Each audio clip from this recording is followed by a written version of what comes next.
Assalamualaikum warahmatullahi wabarakatuh. Annyeonghaseyo 여러분. Sugeng enjing dulur-dulurku semuanya. Sugeng rawuh, selamat datang di channelnya Mas Dayo.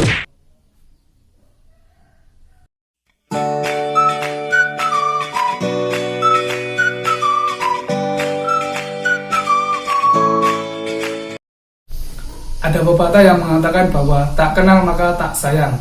Oleh karena itu terlebih dahulu perkenalkan, J. Iremi Dian Alfianto Imida, Indonesia iso wasemida, Sleman iso salgo semida, J. Sengiren Con Kupe Gusi Parnyon Irol Saylimida, Greso J. Nainan Semuldu Sarimida, Jonen Ajik Gironel Anhes Semida, Manaso Banggap Semida, Jalputak Darimida, Kamsahamnida. Ya, itulah lur video perkenalan dari saya menggunakan bahasa Korea. Jadi buat kalian yang pengen bisa ngomong pakai bahasa Korea, pengen belajar bahasa Korea dan pengen bekerja ke Korea, simak video kali ini sampai selesai. Karena di video kali ini saya mau berbagi tips cara belajar bahasa Korea agar lulus ujian IPS Topik. Tapi perlu kita ketahui bersama, apa itu IPS Topik? IPS Topik adalah Employment Permit System atau sistem izin kerja.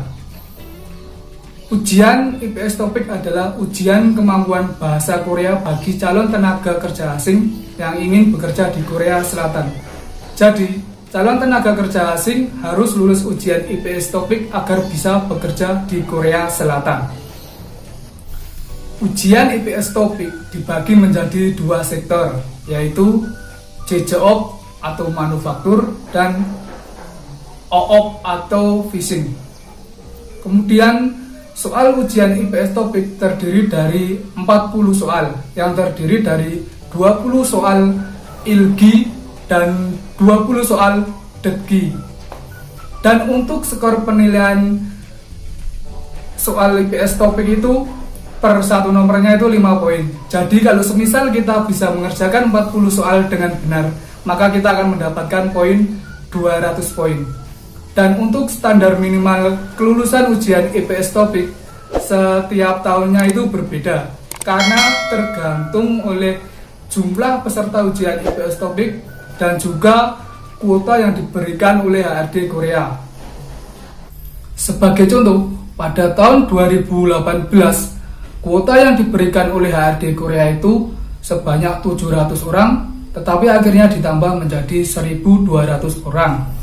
Dan peserta ujian IPS Topik pada tahun 2018 itu mencapai puluhan ribu orang. Jadi standar minimal kelulusan pada tahun 2018 itu sebanyak 185 poin atau salah 3 nomor.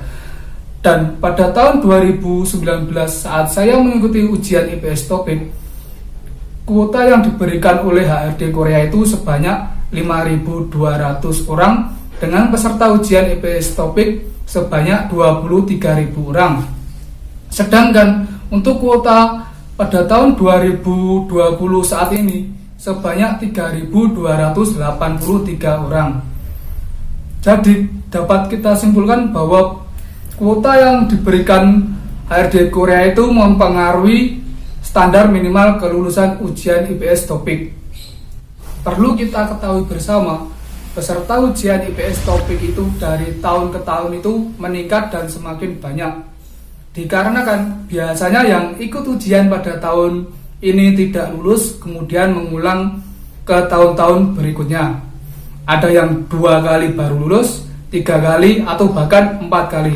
Dan alhamdulillahnya saya 1 kali ujian langsung lulus. Oleh karena itu di sini saya mau berbagi tips lengkap cara belajar bahasa Korea agar lulus ujian IPS Topik. Untuk tips yang pertama yaitu niat dan tekad yang kuat. Apabila kita sudah berniat untuk belajar bahasa Korea, jadi kita sudah mempunyai tujuan akhir bisa berbahasa Korea dan diiringi oleh tekad yang kuat. Jadi ketika kita mempelajari bahasa Korea, menemukan pelajaran yang sulit, maka kita akan bisa melewatinya. Apalagi buat kalian yang belajar bahasa Korea demi lulusnya ujian IPS Topik, maka kalian harus belajar semaksimal mungkin.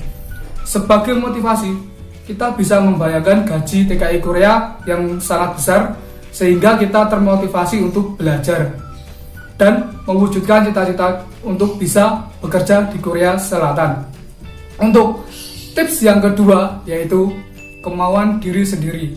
Apabila kita belajar bahasa Korea hanya karena ikut-ikutan teman atau karena disuruh orang tua, maka ketika kita belajar bahasa Korea hanya setengah-tengah karena belajarnya tidak sepenuh hati, menyebabkan kita kesulitan untuk memahami bahasa Korea tersebut. Tips yang ketiga yaitu tumbuhkan rasa suka pada bahasa Korea. Jadi, kalau kita sudah suka pada bahasa Korea, ketika kita mempelajari bahasa Korea akan terasa mudah dan terasa nyaman. Untuk tips yang keempat yaitu ikut LPK Bahasa Korea. Jadi, buat kalian yang belajar bahasa Korea demi lulusnya ujian IPS TOEIC, saya sarankan untuk ikut LPK Bahasa Korea. Karena biasanya kalau kita belajar di LPK itu ada guru yang mengajari kita, yang bimbing kita cara-caranya untuk belajar bahasa Korea, urut-urutannya, sehingga belajarnya kita itu jadi terprogram dan terarah. Dan biasanya guru-guru di LPK itu lulusan universitas. Seperti di LPK saya waktu belajar, yaitu di LPK Busan Magelang, itu gurunya semua dari UGM. Untuk tips yang kelima yaitu belajar huruf Hangul. Jadi hal yang pertama kita pelajari saat belajar bahasa Korea yaitu belajar huruf Hangul. Huruf Hangul adalah huruf aksara atau abjad Korea yang menurut sejarahnya diciptakan oleh Raja Sejong. Huruf Hangul terdiri dari 4 jenis huruf. Yang pertama yaitu huruf vokal tunggal yang terdiri dari 10 huruf. Yang kedua, huruf vokal rangkap yang terdiri dari 11 huruf. Yang ketiga, huruf konsonan tunggal yang terdiri dari 14 huruf. Dan yang keempat, huruf konsonan rangkap yang terdiri dari 5 huruf. Kita bisa belajar huruf Hangul dengan cara menulisnya dan membaca secara berulang-ulang. Kita lakukan secara berulang-ulang sampai kita paham betul huruf Hangul. Untuk tips yang keenam yaitu perbanyak hafalan kosakata.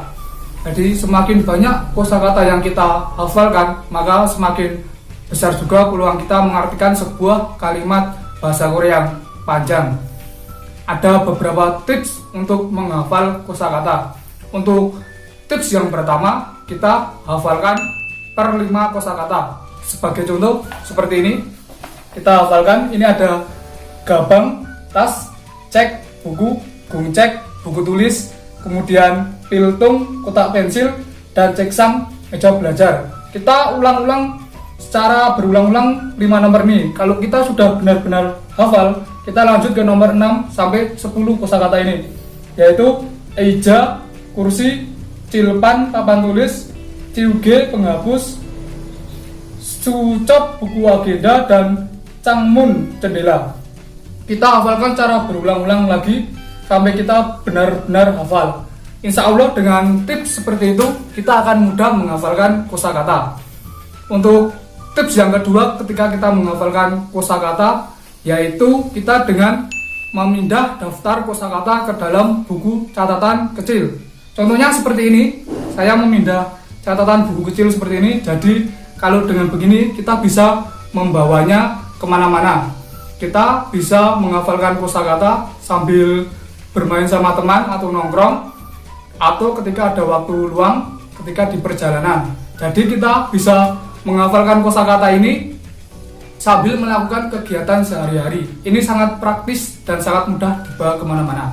Untuk tips yang ketiga ketika kita menghafalkan kosakata yaitu punya target kosakata yang kita hafalkan per hari.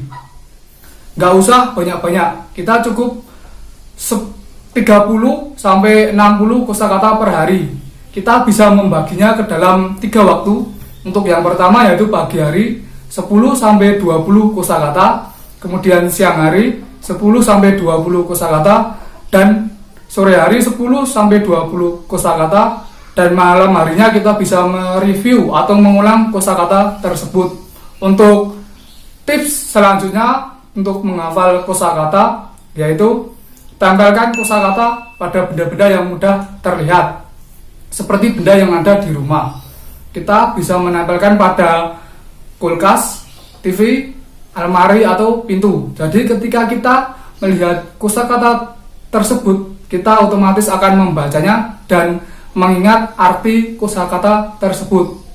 Untuk tips yang kelima yaitu kita dengan tebak-tebakan sama teman. Jadi kalau kalian yang punya teman bisa berbahasa Korea atau yang teman se-LPK, teman kita bisa ngasih pertanyaan, kita yang jawab, atau kita yang ngasih pertanyaan atau temannya yang jawab. Untuk tips yang keenam, tips menghafal kosakata yaitu konsisten hafalan. Jadi kalau kita ngafalin kosakata itu setiap hari, jangan kok hari ini kita ngafalin, besoknya enggak, besoknya ngafalin lagi. Itu akan membuat kita mudah lupa hafalan kosakata. Jadi lakukan hafalan kosakata setiap hari. Untuk itulah tips menghafal kosakata. Untuk tips yang ketujuh, ketika kita belajar bahasa Korea, hal yang dipelajari yaitu belajar tata bahasa. Kalau kita tidak paham betul apa itu tata bahasa, kemungkinan besar kita kesulitan dan kebingungan mengartikan sebuah kalimat bahasa Korea yang panjang. Karena membuat kalimat bahasa Korea itu ada aturannya. Tidak sembarang menyusun kosakata menjadi satu, yang dikenal dengan ilmu tata bahasa. Di dalam ilmu tata bahasa terdapat sekali materi yang harus kita pelajari. Contohnya seperti partikel objek, kemudian partikel subjek, kata penghubung, kata perintah, kemudian bentuk formal, bentuk informal, dan masih banyak lagi yang harus kita pelajari. Jadi ketika kita belajar tata bahasa, kita lakukan secara bertahap.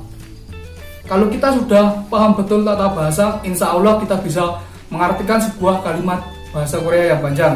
Untuk tips yang ke-8 yaitu pelajari buku IPS Topik. Kita bisa mendapatkan buku IPS Topik itu di toko-toko buku terdekat seperti di Gramedia. Contohnya seperti ini adalah buku bahasa Korea dari Hasan Wang. Ini belinya di Gramedia. Kemudian kita juga bisa mendownload buku IPS Topik itu di web HRD Korea. Dan juga buat kalian yang ikut LPK, biasanya dikasih 2 buah buku seperti ini. Ini untuk buku bab 1 terdiri dari bab 1 sampai 30 bab, kemudian bab 2 bab 31 sampai 60 bab. Di dalam buku ini terdapat berbagai macam materi yang harus kita pelajari. Di sini juga terdapat huruf Hangul, kemudian Munbok atau tata bahasa, Munhwa atau budaya, Jumbo atau informasi, dan banyak lagi soal-soal latihan bahasa Korea yang bisa kita kerjakan. Kalau kita sudah bisa membedah isi buku ini dan kita mempelajari buku ini, insya Allah kita bisa mengerjakan soal IPS Topik dengan nilai yang maksimal. Kemudian untuk tips yang ke-9 yaitu sering nonton drama Korea. Ini adalah metode yang sangat menyenangkan ketika belajar bahasa Korea. Metode ini banyak digunakan oleh kaum milenial, terutama bagi para pecinta drama Korea. Karena ketika kita menonton drama Korea, kita akan tahu betul bagaimana cara pengucapan dan pelafalan bahasa Korea yang baik dan benar. Selain terhibur, kita juga mendapatkan ilmu ketika menonton drama Korea. Untuk tips yang ke-10 yaitu praktek langsung berbicara menggunakan bahasa Korea. Bahasa merupakan cara berkomunikasi yang harus dituturkan secara baik dan benar. Jadi, kemampuan berbicara bahasa Korea kita tidak akan berkembang jika kita tidak mengimbanginya dengan praktek langsung berbicara bahasa Korea. Kita bisa melakukannya dengan teman yang sudah bisa berbahasa Korea atau teman-teman di LPK. Semakin sering kita menggunakan bahasa Korea dalam berbicara, maka kemampuan kalian akan semakin jago dan semakin pintar. Tips yang ke-11 yaitu konsisten terus belajar. Jadi kalau kalian sudah merasa pintar atau sudah jago berbahasa Korea, kalian tetap harus terus belajar. Karena tidak ada akhir saat kita mempelajari sebuah bahasa. Untuk tips yang terakhir yaitu kesabaran.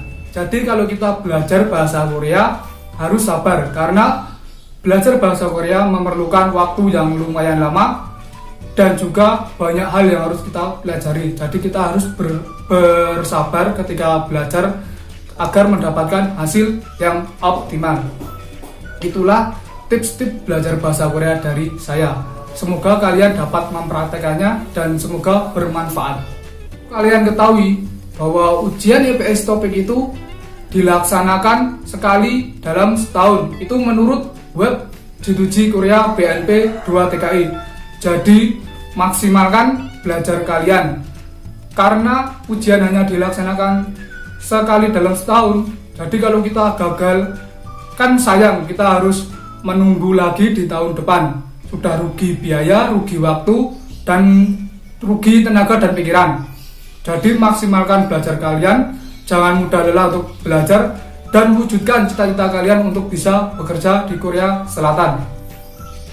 Dan buat dulur-dulurku semua yang belum like dan subscribe video ini, jangan lupa untuk like dan subscribe channel ini agar kedepannya lebih berkembang dan maju lagi. Akhir kata dari saya, salam pejuang Won. Wassalamualaikum warahmatullahi wabarakatuh.